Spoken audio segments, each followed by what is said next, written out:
Hi, everyone. I'm Emily Crow, multimedia editor at Progressive Grocer. Welcome to Top Women in Grocery, a podcast focused on the topics, trends, and interests moving women forward in grocery retail.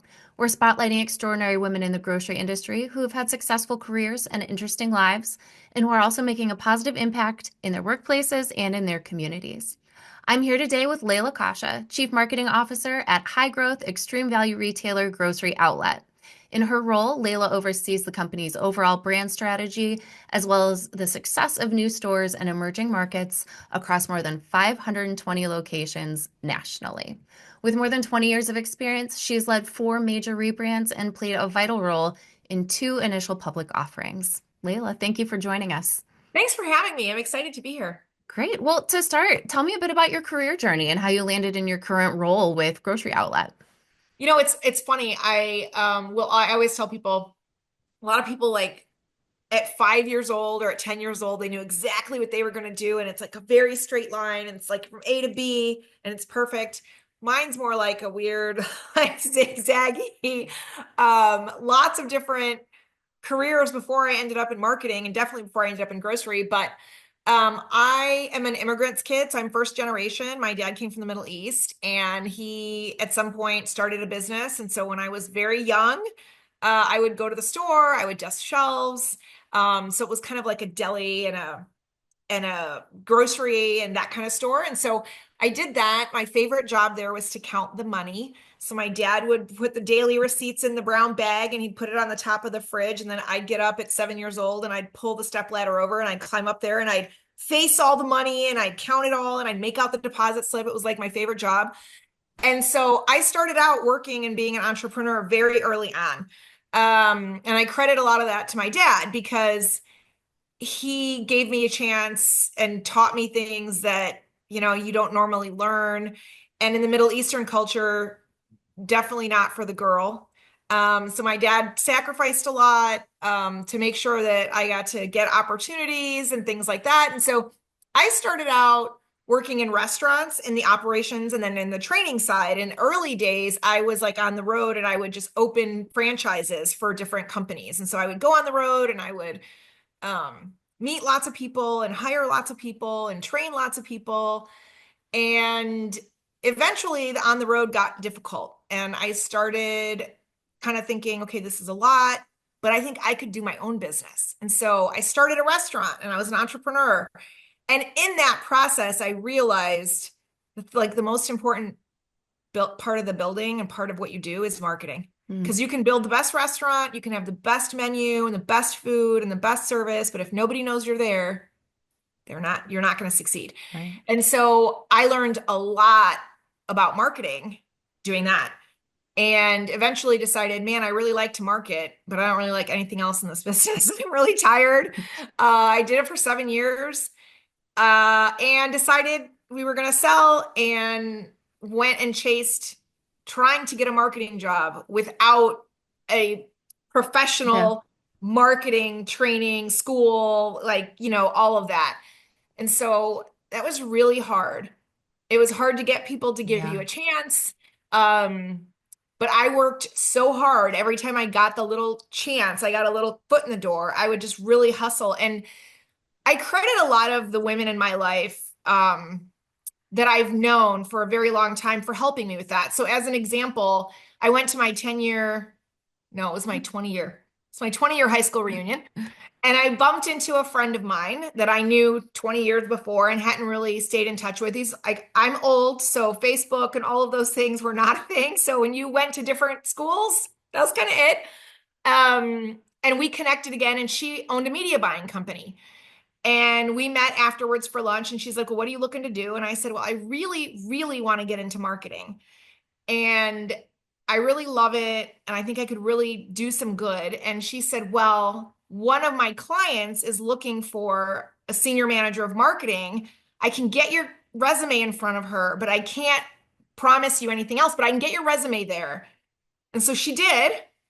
And I got in. And then my lovely friend Amy spent a lot of time teaching me how to do market media buys and how to, talk to different types of radio stations and TV stations and get things done. And so there's been a lot of women that have helped me along the way. But yeah, definitely took a zigzaggy road to get to where I'm at now, but I always loved food. And so I've stayed in food. And so I parlayed the restaurant into eventually someone at Sprouts gave me a crack at a director of marketing, and I've been in grocery ever since. Wonderful. And for those who aren't familiar, what can you tell us about Grocery Outlet and its independent operator model? What are some of the unique challenges that come with marketing that type of business? I know I personally was just in my first grocery outlet this year, so I'm interested to hear more. Yeah, it's so I always say this job was kind of made for me because it really celebrates the entrepreneurial spirit of people that really, really want to own a business, but maybe don't have the ability to outlay the millions and millions of dollars that you're going to have to put down to open a restaurant or open a grocery store. A grocery store takes an incredible amount of money, and just expertise to build, find sites, all the things you need to do. And so it's a beautiful marriage of entrepreneurial spirit and the backing of a corporate brand and all of the bells and whistles that you really need to be successful. And that idea of having a known brand and your ability to, even though you have a known brand, be yourself, bring your whole self to work, hire people you want to hire, sell the things you want to sell, and be a part of the community that you want to be in. And so Grocery Outlet is just absolutely been here, going into my ninth year at Grocery Outlet. I love it. People that come here love it. People that work on the corporate side all have that entrepreneurial spirit. It's how we help the people that are actually the real entrepreneurs in the trenches every day. And it's a great opportunity for people to own a business too. And we have lots of women in the system. They're incredibly successful. It is a wonderful, wonderful place. And I think Grocery Outlet really is the most fun you're going to have in a grocery store. Whether you're working in a grocery store or you're shopping in a grocery store, it's the most fun you're going to have. Great. And can you expand a little bit on how Grocery Outlet promotes female entrepreneurship through that model? Yeah, so look, there's a lot of women that own a grocery outlet. They're single women. It's just them on their own. Um, we love, love, love when we have partners. Mhm. So we like to have two people. So there's a lot of husband and wife teams. And the women in this business are the heart of the business, right? And so it's amazing when we have that, when we have husband and wife, and then you have the families, right? So there's a lot of stores you go in and you've got a husband and wife and their four kids and they're all working there. We have several scenarios where those kids get their own store. So there's multiple generations either in one store or owning multiple stores in the same area. It allows them to stay together. And then we've got lots of women that are sisters or friends or life partners. And so we love to see that because it is really a true representation of what's happening in the world and in the US today. There's just a lot of people that, you know, a lot of women that want to chart their own course and have their own business and strike out. And it's nice to be able to have an opportunity and a place for them to come and succeed and have the assistance on the other side to succeed. A lot of independent businesses, as you know, I mean, I know I owned my own business. I didn't have any kind of brand behind me or corporate behind me. It's really tough. Yeah. It's tough to make the bills. It's tough to be ahead of trends and be able to afford things that you need. And so it's wonderful that we have this opportunity to really champion women to own their own business and be super successful and be able to do it for a significantly less investment than you'd have to do somewhere else. Great. So, Grocery Outlet is based in California, but is rapidly growing across the US. I know I mentioned I stepped into my first one in Ohio earlier this year, which was very cool. How do you work toward increasing brand recognition in areas like mine where people might not have heard of the company? So I think you asked this question. I don't think I got there. How hard is it to market this? It's pretty Sure. challenging to market a business where the stuff on the shelf isn't the same at every store. Because in Ohio, that operator might be like, hey, I really like this thing and my community is going to love it and I'm going to buy it, but no one else around buys it. So the assortment is different. The owners are different. Hours can be different. Locations are different. So everything about it is different. But what's the same is the moment you go in that store and you find something that you didn't think you could find. It's that moment of bliss. And so I think when you're dealing with those kinds of marketing challenges where it's like, hey, there's so much different, you have to focus on what makes you special. And then that's the thing that you key in on. Okay, this is the thing that's going to set us apart and that we can talk about. And that's what we're going to key in. I'm not going to key in on the fact that it's not all the same assortment. The way I spin that is you never know what you're going to find. So deals don't last. So shop it fast. Yeah. You see it, clean the shelf because that's how it goes. Sometimes we have it, sometimes we don't. That's the beautiful part and the surprise and the epiphany and the bliss of grocery outlet. So I try to focus when I'm trying to deal with, oh man, this is a tough thing to market. I try to focus on what makes it different and fun. And that's the thing I laser in on. I think for new markets, a lot of this is getting people to understand the heart of the business and not necessarily the milk, the butter, the eggs, the stuff that you could buy anywhere. It's why are we different? How do we do it different? And in so markets like Ohio, we talk a lot about who's owning those stores, who's working in those stores, what jobs are they providing, what community support do they do? We have a huge community give back component of Grocery Outlet. We're very proud of that. And I think the thing that I'm the proudest of for that is that the owners get to pick who their partner is. So that is one of the most beautiful things because the community knows what they need. The owner knows what they're connecting to, and that's the story. And so we focus a lot on the actual people of the business and not so much yes, you're going to get a great shop, a clean shop, the best price in town, all those things. I mean, we have outlet and bargain in our name. We better have a good price. Like that's table stakes, right? Yep.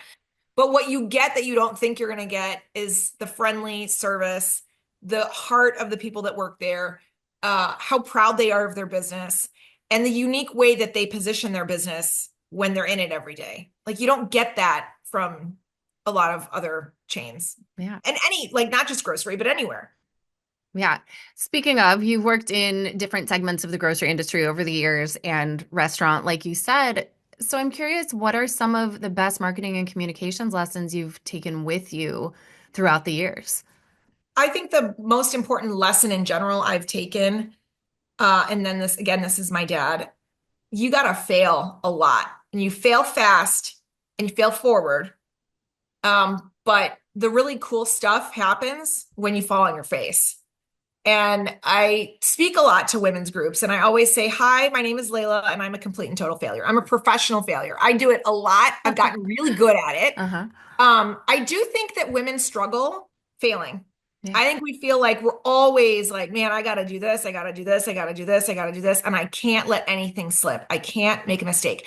And I think the challenge we have as women is we got to be able to fail or we're not going to learn and we're not going to grow and nothing cool is going to happen because if you don't take a risk, you're never going to figure out what works. And I've had a really good safe spot, soft spot to fall with my family. I have a really good family. I got a great husband. And so when I do fall on my face, I know that they're not going to be like, man, you are really like, what are you doing? And when I was a kid, I'd come home from school and my dad would say, what'd you screw up today? And I know when I tell people that, they're like, oh, people get horrified. Like, oh my God, I can't believe your dad said that. And I'm like, I'm so glad he did because it made me feel like that was okay. And when I said I screwed this up, he'd say, okay, well, how are we not going to do that again next time? And it gives you a really good base for being able to be a risk taker. I guarantee you I would not be sitting doing what I do and loving what I do like I do if I wasn't willing to take a risk. Like, I think it's pretty stupid that at 35, I was like, you know what I think I'm going to do? I think I'm going to go into marketing. Like, that feels like I've never done it. I didn't take a class. I did a lot of bootstrapping and a lot of boot camps that were marketing related, but I like it. I'm going to go try. Like, that is, people think you're crazy when you say stuff like that. But I think that's a big life lesson in general.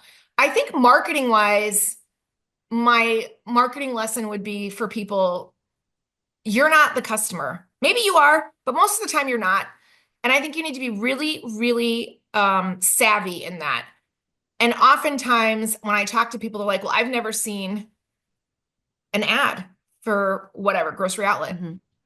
or something else. I was actually having this conversation with somebody last week at a breakfast, and he was talking about another brand, completely unrelated to grocery. It was a restaurant brand.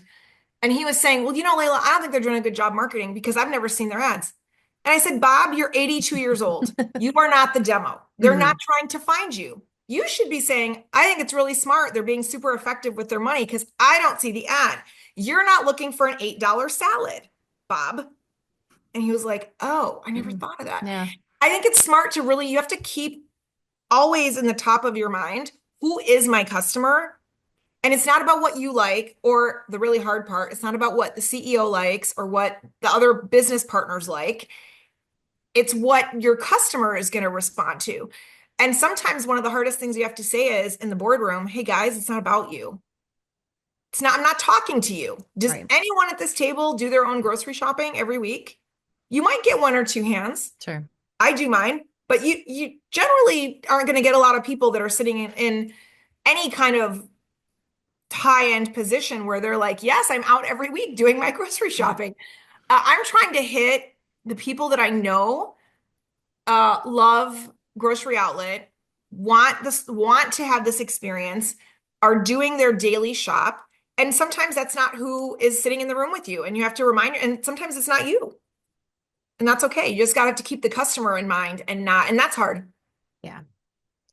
Well, finally, what can you tell us about your experiences with mentorship in the industry or any industry? You've been all over the board. Love to hear about any mentorship, or mentee experiences that have helped fuel your career.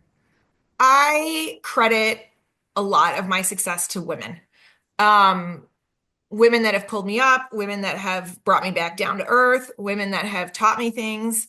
Um, I'm at the point now where I still have a mentor, and I'm blessed enough that she is actually my boss at Grocery Outlet. She is a dream of a woman, Pam Burke. She's amazing. But I mentee a lot. I have a lot of Mhm. mentees too. I think that's at this point where I'm at in my career is I really want to help other women. But Pam and I, along with a couple other women at Grocery Outlet, Lindsay Gray and Karen Haig, who's has retired since, but the four of us in 2019 created the WOW network at Grocery Outlet. So it's working with outstanding women. So it's a women's network. It's something we really wanted to do at Grocery Outlet and offer opportunity for all the women at Grocery Outlet to learn how to advance, to get other life skills, business skills. We've had poker tournaments and taught poker. Like I didn't realize that was a thing, but when we took Grocery Outlet public, NASDAQ invited me to a poker tournament. I was the only Wow. woman there. I had no idea how to play Hmm. poker. So I had to teach myself poker. And so I came back saying to Pam, we need to do a poker night because this is apparently the new way people are going to do business. I It love used to be that. like a golf course or Right. now it's poker. Who knew? Um, and I also will say I was at the final table, even though I was the only chick, and um, I had no idea what I was Well doing. done. Um, but it was also interesting because when I checked in for the event, there was two women that were checking people in and I saw them like start to whisper and I said, oh, like, did I not sign up right? And they're like, no, you're the only woman. And we were dying to see who you were going to be, what I you were going love to look that. like. So I think it's important for us as women that are farther along in their career to really put their hand back and pull women up. I talk about it a lot. I do speak a lot on this. I'm very passionate about it. And I also think for women that are towards the tail end of their career, I think it's important to know that the most important voice in the room is the voice that's there when you're not in it.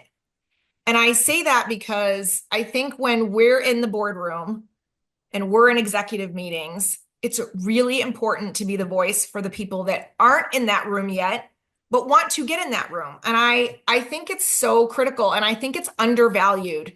I didn't realize how undervalued it was until I realized I actually had it and I didn't know I had it. So it came back to me like, hey, Pam is really like in that room fighting for you. Hmm. And I thought, she's never once told me, hey, I'm in there saying this XYZ. But man, it's important. And so I try and be that for women on my team and women across our business. I think crossing over from marketing into we have women in construction, women in real estate, women in HR, women all over the business, operations. And I think that wow network is really, really valuable. And I encourage people that don't have that at their current company or aren't involved. It is the most rewarding thing to be able to do something like that and to be able to give advice, um, or help other women that are starting out, uh, help. And I also belong to a group called Women in Retail Leadership Circles. So Mhm. it's called Whirl. I'm sure maybe you're familiar with it. Yeah. A lot of us go.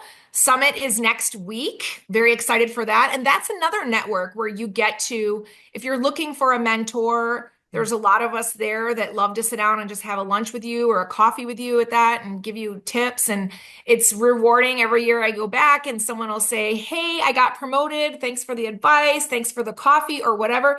I just, there's a lot working against us Yeah. still. Yep. And helping each other is the best way for us to get through it. And I think it's really critical for women to be able to do that for each other. I love that. And I love the idea of failing forward. So I'm just going to keep doing that. Yep. Great. Doesn't Well, feel great when you're doing it, but man, it right. pays off. Yeah. Wonderful. Well, Layla, thank you so much for sharing your insights and for being here with us today. Absolutely. Great. Thanks for having me. For more information about the Top Women in Grocery podcast, please visit www.progressivegrocer.com/podcasts. You can also subscribe to this series wherever you typically listen to podcasts, including on Apple, Google, and Spotify. Finally, if you have an idea for a Twig podcast topic, I would love to hear from you. Send me an email at ecrow@ensembleiq.com. See you next time, and thanks so much for listening.